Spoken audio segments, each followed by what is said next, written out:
Greetings, I'm your host, Dr. Wolfula. When I'm not eating ghost grilled salmon with a side of ghost shrimp at my local ghost red lobster, I'm here at the Wolfula RiffViewing movies. It's Shark Week, the week-long gimmicky programming block revolving around shark content devised by the Discovery Channel nearly 35 years ago to desperately try to drum up ratings, and like a remora attaching itself to a mighty shark, eating what few scraps are left behind by its host. I have my own shark-themed content to try to get just a fraction of the viewership numbers that Discovery Channel is raking in with a RiffView of Ghost Shark, released in 2013. A film surprisingly about a ghost shark, and surprisingly also a Sci-Fi Channel original movie. Let's begin the RiffView. The film starts with a cold open involving the Brewbakers, a country bumpkin father and daughter duo that definitely don't have a sexual relationship with each other. We are gonna catch the biggest amberjack that this town has ever seen. Pa Brewbaker is in the midst of catching a massive fish that will surely win himself a hat in the fishing rodeo competition. But a shark beats the yokel to the punch.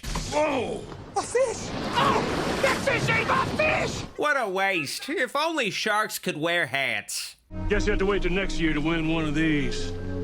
In frustration, the redneck does what all rednecks do to solve their problems. Fire a gun at it, and a crossbow, and, just to be safe, throw the grenade that every tackle box comes equipped with. Savage as fuck!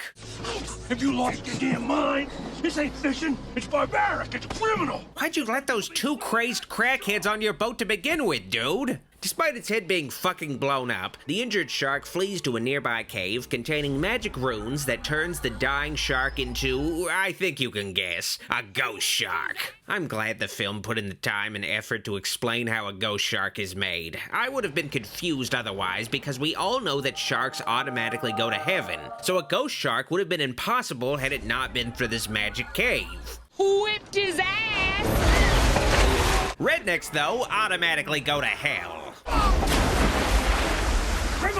This movie is really asking me to suspend disbelief trying to convince me anybody would try to save this jackass's life. I'm honestly surprised the ghost shark is even wasting effort killing him. Letting him live his pathetic life would have been punishment enough.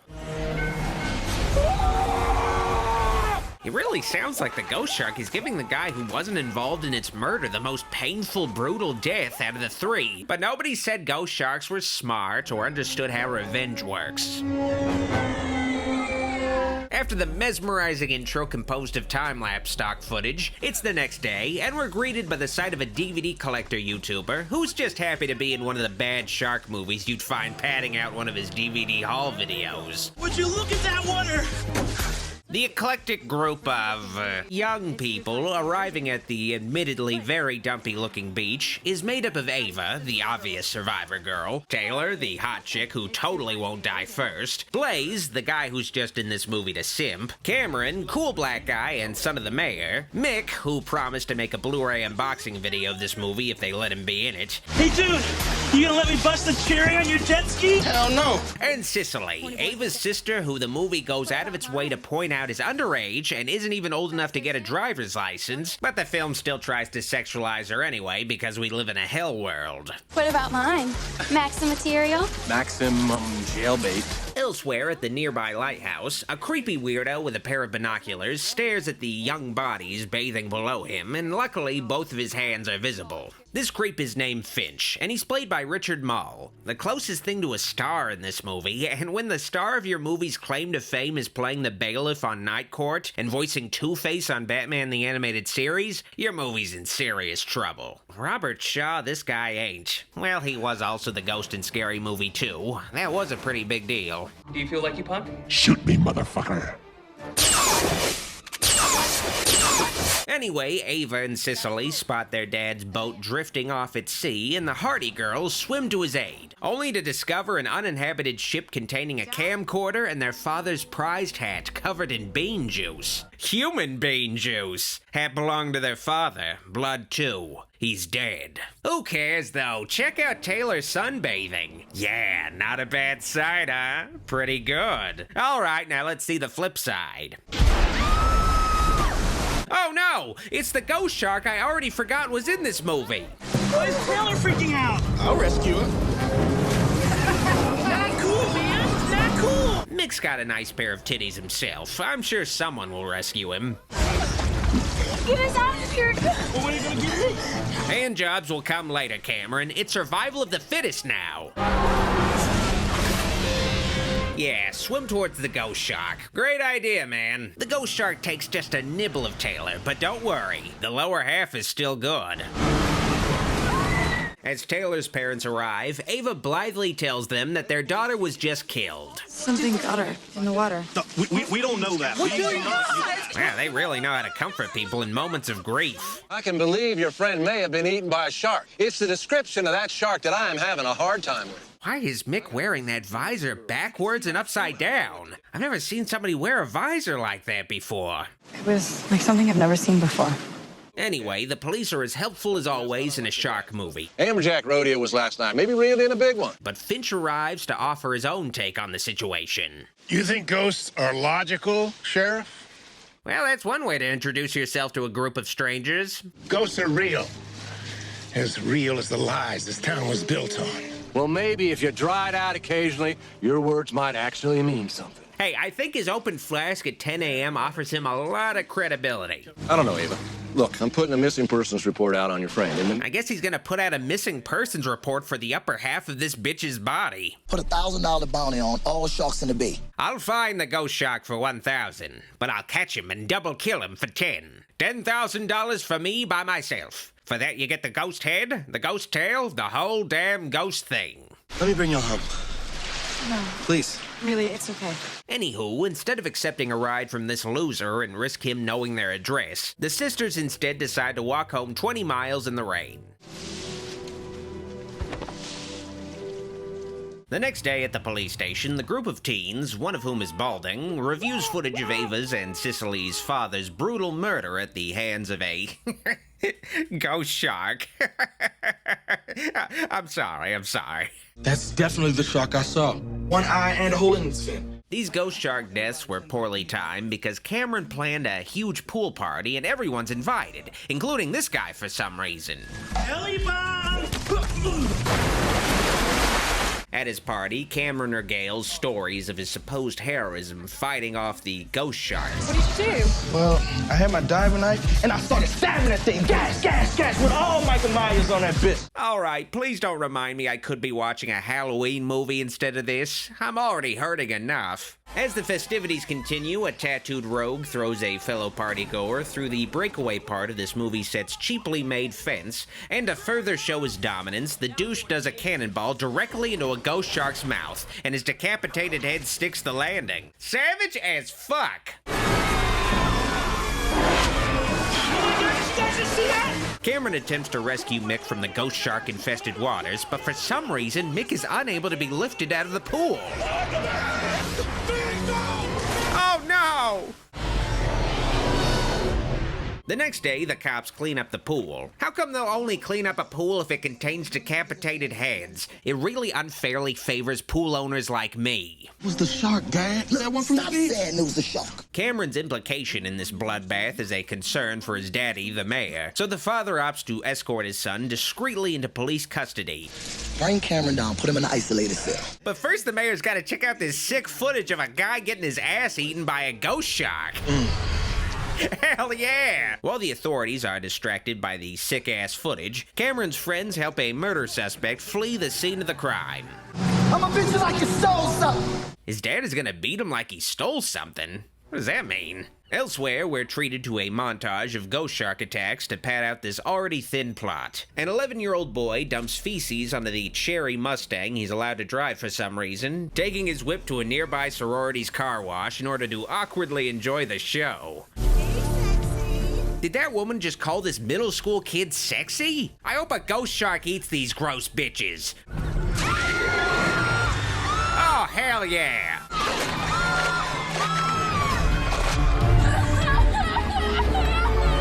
Hey kid, why are you fucking crying? Those women were obviously grooming you. A plumber is seemingly eaten by the ghost shark, but it's really just one of those newfangled under-sink wood chippers. Be careful, folks. Meanwhile, though, a fat kid prepares to enjoy a slip and slide, but he didn't know it was the ghost shark's turn on it. Man, if it wasn't already a ghost shark, he would have likely choked to death on that fat kid. Finch hears of these slayings on the news, paired with file photos of the teen trio poorly photoshopped wearing school uniforms for some reason. Which began this bizarre cycle of violence 2 days ago. Outside the lighthouse, Finch witnesses a sexy figure enter the nearby spooky cave. So the old creep takes it upon himself to enter the matte painting of a cave entrance, only to discover inside a garbage bag with a smiley face drawn on it. Oh, I'm sorry, that's supposed to be a dead shark. Okay, whatever. The trio of teen sleuths arrive at the lighthouse later to ask Finch what he knows about the ghost shark, and the sober man calmly reveals that the nearby cave brings the dead back to life. The cave brings things back, it don't take them away. Cave? Yes! The cave! Damn it, the cave! Before the old man takes a little nap. Well, that was productive. Speaking of scenes that should have been cut out, Ava's 15-year-old sister Cicely is taking a bath back home that we for some fucking disturbing reason are being shown. But what should have been a private moment is interrupted by the ghost shark. By the time her friends arrive to aid Cicely, they find the bath filled with blood. But suddenly, Cicely emerges mostly unscathed, with only a slight injury in her right leg. But wait, why was the bath filled with blood? Actually, I don't want to know. See? I'm fine. At the police station, the mayor and sheriff are dealing with a PR shitstorm over these ghost shark incidents. 7 reporters are at the station. 7. That's a lot of fucking reporters. And you know the mayor's in trouble when he has to draw the blinds on identical reporters outside 2 separate windows. Maybe it's time we let people know it's all in that video. What, inside a mass panic? So the mayor opts to release a video of a man being eaten by a ghost shark. Release the video. No common speculation on who we think it is. Hoping it'll answer all the public's questions about this perplexing series of events. I know what you're asking yourself. Is there any more expository information to be gained in this movie about a ghost shark? Well, today's your lucky day. There is, as the gang discovers that Finch had a wife who supposedly drowned in the spooky cave. That's Finch's wife. It says she drowned in a cave near the lighthouse when the high tide came in. Here's a little advice if you ever kill your wife. Just tell the police she drowned in a cave. 9 out of 10 times they buy it. Trust me on this one. Back in the lighthouse, Finch has a real bad alcohol trip, man. You have to help us. Liquor is categorized as a hallucinogenic, after all. Meanwhile, the teen mystery solvers are driving along through the power of green screen down a street that does not match the street used for their green screen backdrop. We have to destroy it. How? No one's gonna listen to us. The gang arrives at their destination, but Cameron has to arbitrarily, for the sake of the contrived plot, quit smoking for a moment before heading in. So you quit? I did. You guys go ahead, I'll cut you off. Yeah, this definitely looks like a guy who smoked a cigarette before. Ava and Blaze head into the museum to take in its sick-ass lighthouse miniature collection when they encounter the expository info dump character who looks like Christopher Walken playing Bill Gates. Ah, you think what's going on in town has something to do with the old legends and ghost stories? More or less. Who reveals that the town has a convoluted history where at one point the population vanished like the Roanoke colony. And just like Roanoke, the entire population vanished into thin air. Or maybe they were infected with a plague and executed in the cursed cave. Some of the infected were rounded up, brought to the cave, and executed. It's very fucking confusing. I still don't understand the legend this guy is trying to tell, but the basic point is that if something dies a violent death in this cursed cave, it will come back to life. Hence the ghost shark. Remember that this movie is supposed to be about a ghost shark? I sure forgot.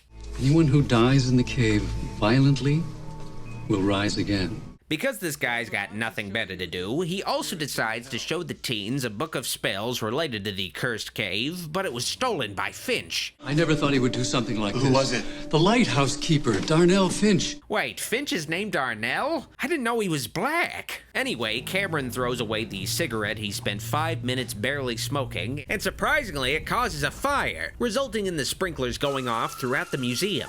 He's behind you! I mean, this place is filled with lighthouses. It could use some water anyway. But in his futile attempt to rescue a precious lighthouse, the curator loses his arms to the ghost shark, which of course means he dies instantly because this is a movie. While attempting to flee the museum, Cameron remembers that he's the black guy in the group, which also means he has to be the first main character to die. Well, you know, his bottom half is still good. Meanwhile, back at the police station, the mayor and sheriff are still not doing anything, which is consistent with real-life elected officials, and it gives the mayor's assistant a powerful thirst. The kind of thirst that only a nice, cool cup of Ghost Shark can satisfy. This cup of Ghost Shark is hitting kind of different. Oh no! This guy is used to getting split in two, but not like this!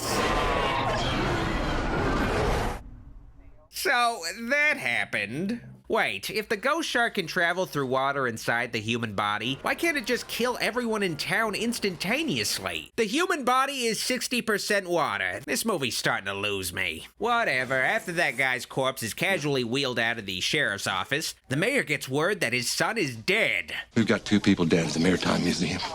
Cameron's one of them. I'm sorry. How are they able to identify Cameron's body so quickly? It was just a pair of legs! I'm gonna hunt that son of a bitch down on his own turf. Me and you, Sheriff. Anyway, Cicely regroups with Ava and, what's his name, the white guy, but because this is a horror movie, the group splits up again right away. Will you take her home, please? Yeah.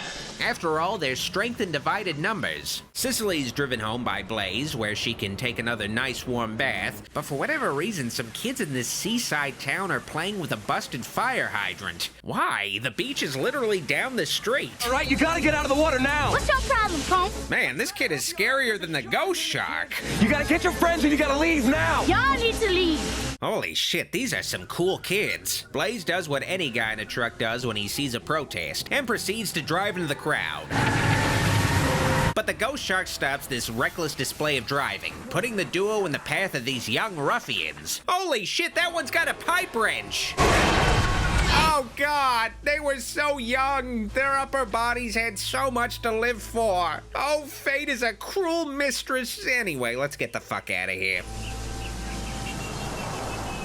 Elsewhere, the mayor is enacting his really poorly thought out plan of capturing a ghost shark at sea, as if it can be caught conventionally like any other shark, and has somehow convinced the sheriff to go along with it because the sheriff is secretly in love with the mayor. And the sheriff hopes that despite his objections, that his cooperation will result in the mayor finally requiting his affections. I'm turning this boat around right now. You wanna run that by me again? Get back to chumming before I blow off your head. Okay, maybe I'm off about this theory. Anyway, the sheriff is eaten by the ghost shark, and even though he was looking directly at the ghost shark, he was eaten from the side for some reason. Continuity is hard. Oh, it's like he's swimming with the dolphins, only a little less rapey. Surprisingly, the mayor is unsuccessful shooting at a ghost shark, but does manage to murder the sheriff himself. After all, he's not gonna let some fucking ghost shark have all the fun. Anyway, after murdering the sheriff, the mayor has to take a mean shit. God, he really shouldn't have eaten Taco Bell for lunch. That's how Elvis died. After watching a man shit himself to death, Ava encounters Finch in the cave carrying the stolen book of spells, and he reveals an intent to bring his dead wife back to life. Your wife's dead. Wrong. But also reveals that the way to kill the ghost shark is to use what killed it to, kill it again. It's extremely fucking confusing. Nuh-uh. Your daddy brought this whore into our world. Okay, the ghost shark might be sex positive, but I wouldn't call it a whore. Your daddy brought this whore into our world. You get to send it back. Whatever, the ghost shark arrives right on schedule, and Ava, the Mary Sue of this movie, effortlessly impales the ghost shark with the spear. Oh, come on, she barely had any training, and I'm supposed to believe she can beat a ghost shark already? It's the one thing in this movie about a ghost shark I just can't believe. I'm kinda surprised a guy like this didn't lose those fingers sooner. Later that night, because Ava failed, the gang options to blow up the cursed cave in order to beat the ghost shark. Maybe it's the cave we need to blow up. That's gonna take some serious ammunition. You don't know what you're talking about.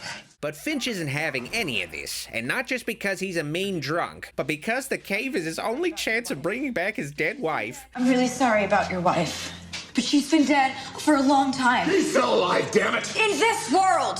Hey! And he reveals that he actually drowned his wife to death himself. Huge shocker. And Allison, she would tend to get violent when I made her mad. Yeah, sure, buddy. She would get violent when she was mad. He was totally just defending himself here. By the time I realized what I was doing, I was too late. The movie tries to frame Finch's murder of his own wife as a simple mistake by a flawed man who's trying to redeem himself. Worse, I hadn't lived knowing I'd done it.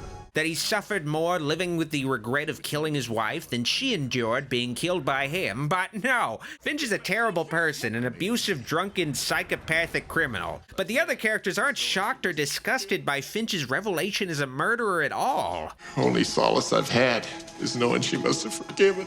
It's just fucked up how this movie seemed to expect us to sympathize with this guy as a tragic villain on a road to redemption. I guess I shouldn't expect the creators of a movie with an underage girl bathtub scene to have the best moral compass. She must have known I wasn't in my right mind. Anyway, Finch steals the Book of Spells, that's important I guess, and the teen sleuths take it upon themselves to steal explosives from a local construction company. I feel like at this point what they're doing is bordering on terrorism. Get in!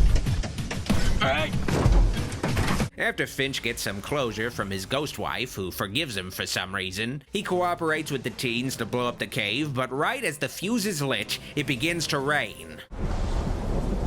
Wow, it's almost as if God himself is on the ghost shark's side at this point. He wants these motherfuckers to die. God forgive me.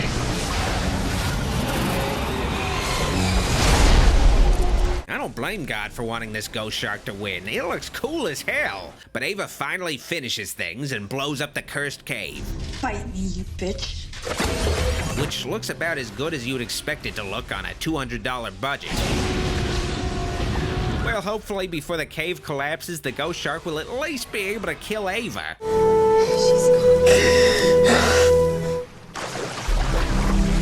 Oh, god damn it! Well, with the ghost shark beaten, the trio of sleuths decide to finally enjoy a swim together before they're likely arrested and have all the murders and destruction pinned on them. Tuesday?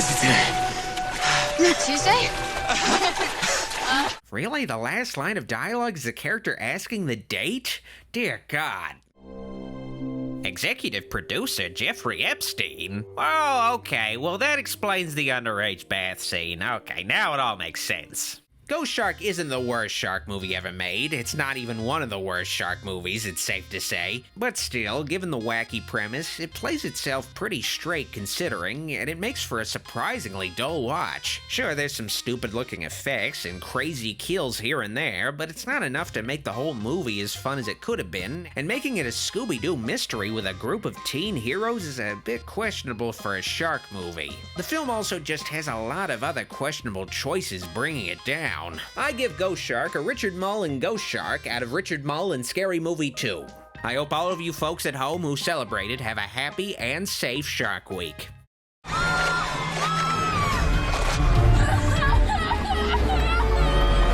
This video is made possible through the pledges of my Patreon supporters, and I'd like to give a very special thanks to the kind folks pledged to my shoutouts tier. All of the support on Patreon means a lot to me, and it helps my dark influence continue to grow. If you like this video, like it, and if you loved it, click the subscribe and bell buttons for more vids. Be sure to also keep in touch by following me on social media at Facebook, Instagram, and Twitter at Dr. Wolfula. While I still have your attention, consider pledging to my Patreon to support the channel and get bonus content like previews, VIP Discord server access, private movie night streams, and credits in videos. Consider pledging at patreon.com/Dr. Wolfula. Also, check out official Dr. Wolfula t-shirts and other merch on tpublic.com/user/Dr. Wolfula. Thanks for watching. See you all next time. Dr. Wolfula signing out.